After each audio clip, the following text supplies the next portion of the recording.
So, good day everyone. I'm Betty Mayo Hernandez, first year college from BSN 1D.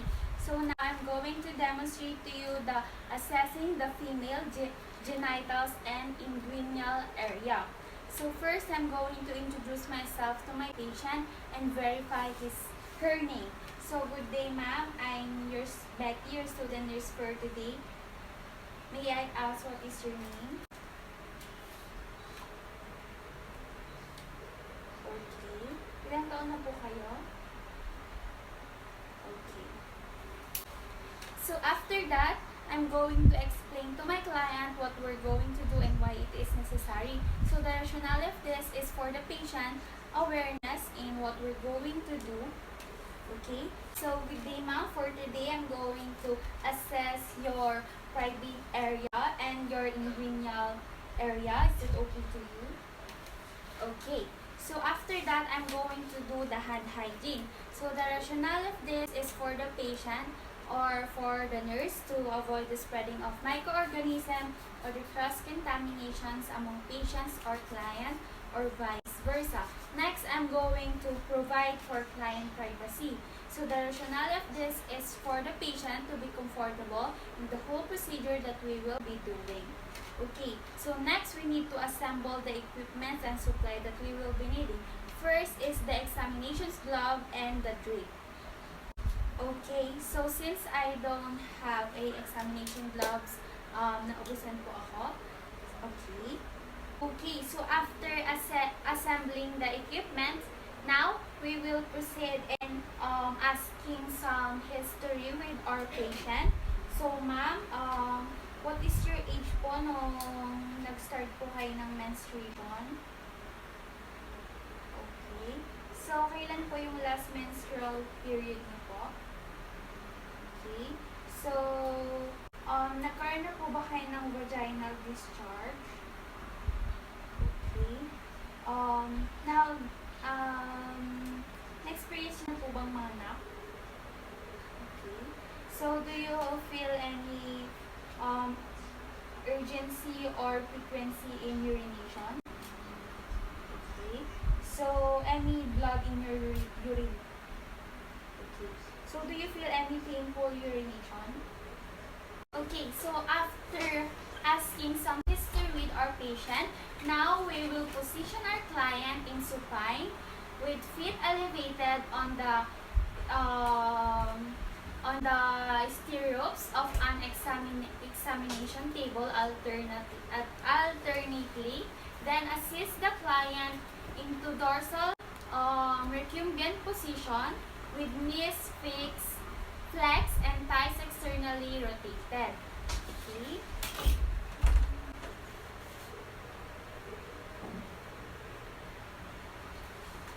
Okay, so now we will proceed in the first assessment.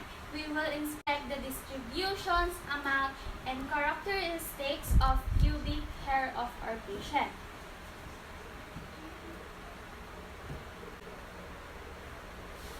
Okay, so the pubic hair is distributed in an inverted triangular pattern and there is no signs of infestation. Everything is normal with the pubic hair of our patient. Now we will proceed in inspecting the skin of the pubic area for the parasites, inflammation, swelling, and lesions to assess pubic skin adequately and lesions. To assess pubic hair adequately, separate the labia majora and the labia minora. Okay, so now we will first inspect the labia majora.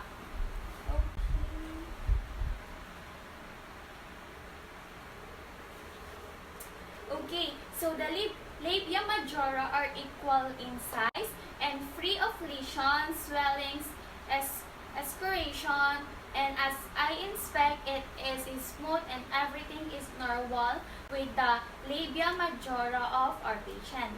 Okay, so next we will inspect the minora, clitorosis, urethral meatus, and vaginal opening.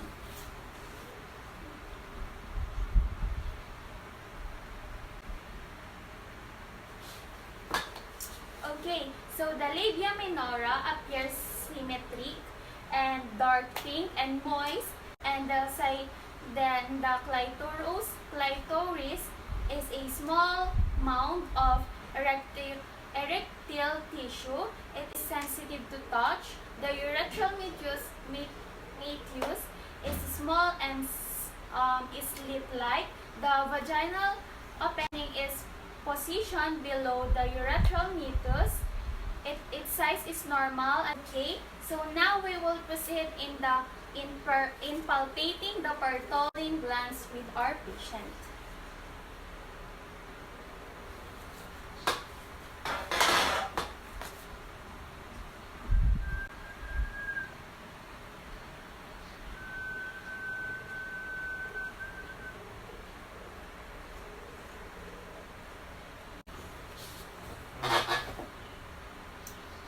Okay, so the Bartholin glands are soft, non-tender, and it is drainage-free. Everything is normal. So now we will proceed in palpating the urethra of our patient.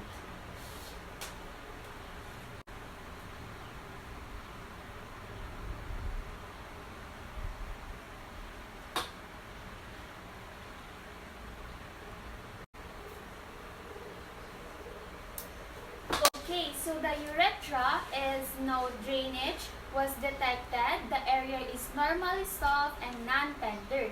Now we will proceed in palpating the inguinal lymph nodes with our patient.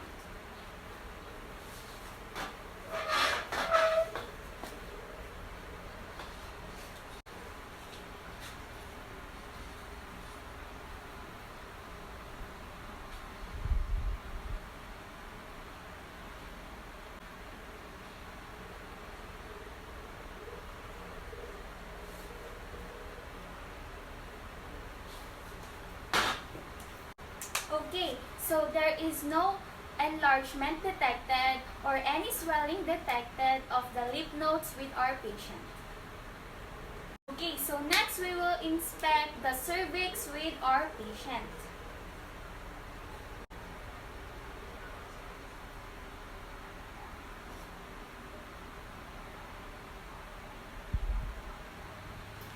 Okay, so the surface of the cervix is normally smooth, pink and even, and normally it is midline in position, and projects is 1 to 3 centimeters into the vagina of our patient.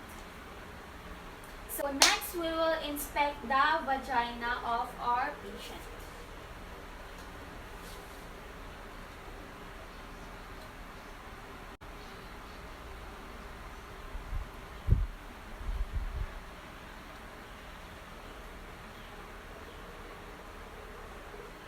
Okay, so the vagina of our patient is pink, moist, and smooth, and free of lesions and irritation.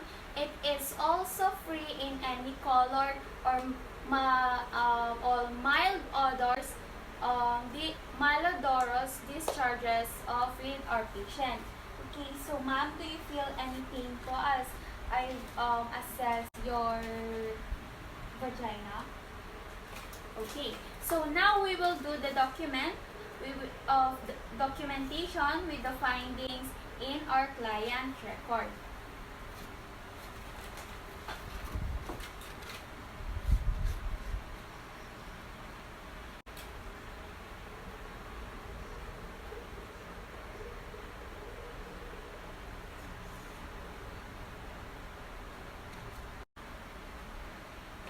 Okay, so after the documentation, we will now do the hand hygiene again to avoid the spreading of microorganisms or cross-contaminations among patients or clients.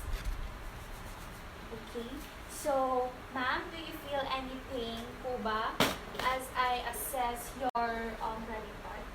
Okay, so that's all the procedure with the assessing the female part with our patient. So that's how I demonstrate to you the assessing the female genital and inguinal area